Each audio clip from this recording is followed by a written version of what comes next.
नमस्कार साथी हो। म आज साथी जाँदैछु।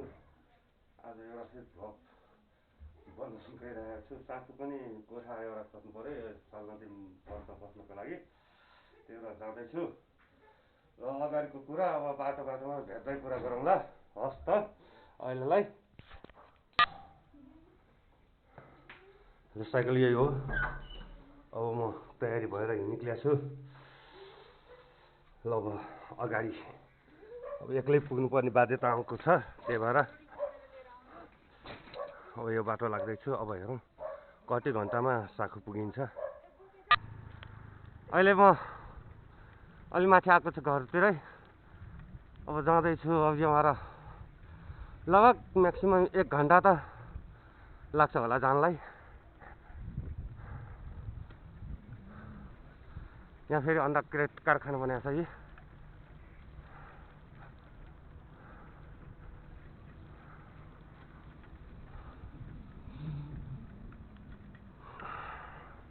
यता साइडमा चाहिँ यो इँटा हटाइदिएर पार्न थालेछन्। अब अगाडिको हेरौँ अगाडि कस्तो बाटोसम्म सामना गर्नुपर्ने हुन्छ। अब जान्छ यहाँबाट यसो हिँड्दै उता पारी यो डिल चाहिँ कट्नै पर्छ जे होस्।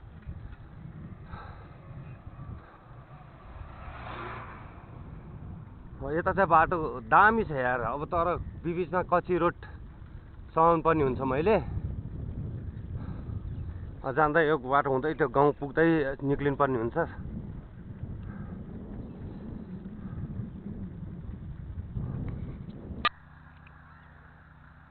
यो बाटो हुँदै अब यहाँ त पुरा अब यता साइड कच्ची ठाउँमा ढलान, अब ठाउँमा उनै हुने छ।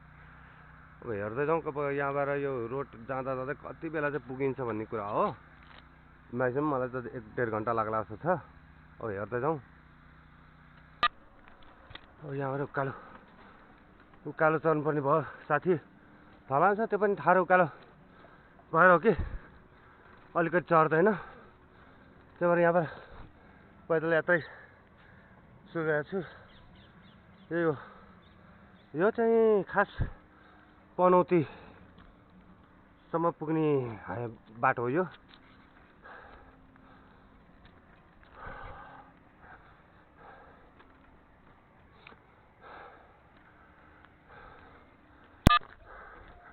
बल्ल माथि यो चाहिँ जितपुर सुरालको हाइवे हो। सुराल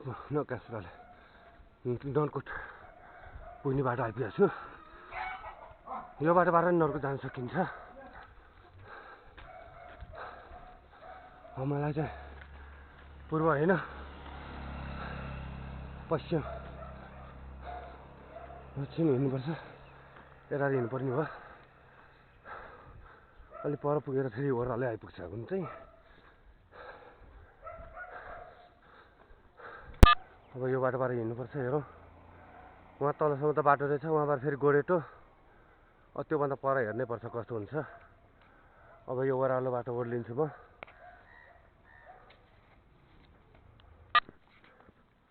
अब यो गोरेटो बाटो युज हुन्छ हाम्रो। अब यो पोहोरै बाटो खुल्ने कुरा त गरेको थियो यो, तर अहिलेसम्म नि यो बाटो बनेको छैन। जस्ता तस्तै गोरेटो छ यी बाटो चाहिँ।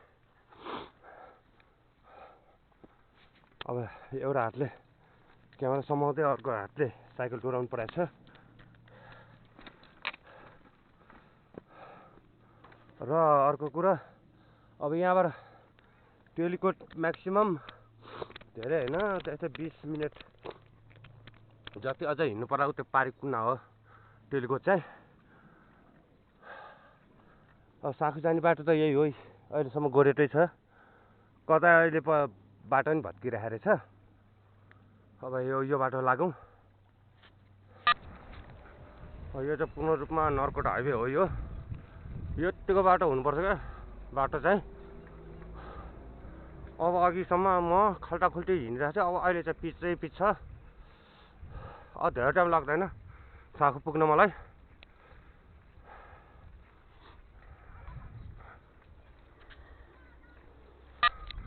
हेलो दोस्त साथी, अहिले म तेलकोट आइपुग्नुलाई। तेलकोट पनि अब धेरै होइन, यही हो तेलकोट चाहिँ। अब यहाँबाट साखु पुग्न त धेरै टाइम लाग्दैन जोस् मलाई। ओह्रालो धेरै छ। यही हो तेलकोट क्यु पाइन ठाउँ।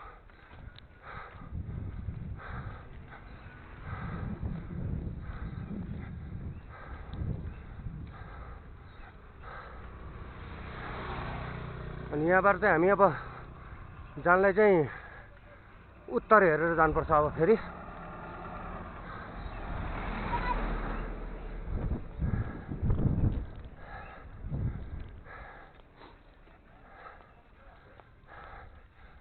यो जङ्गलको बाटो सिधा हिँड्ने पनि हुन्छ तल ओह्रालो, तर त्यहाँ चाहिँ साइकल जाँदैन, त्यही भएर म रोडको प्रयोग गर्छु।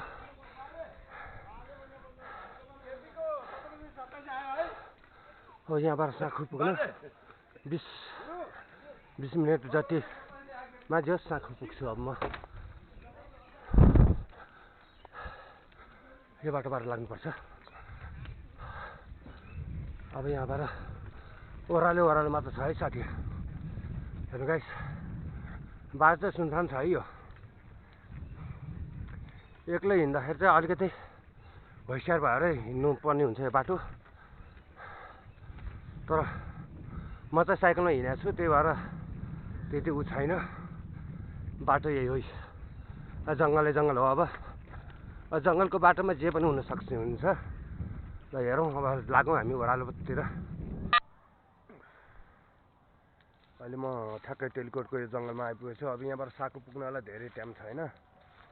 साइकल मेरो यहाँ रेस्ट एकछिन ठक्कै मारेको छ। यो जङ्गल हो यो। साइकल यहाँ छ। अब यहाँ पुरै फोहोर छ जङ्गलभरि।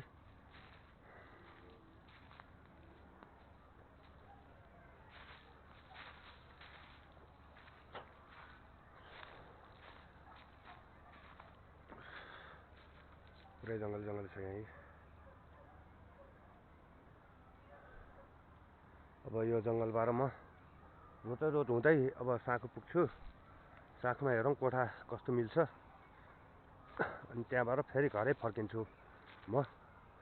आज जोस् लक्ष्य भन्नु नै साखुसम्म पुगेर आउनु हो। यही हो अब रोडमा निक्लेँ।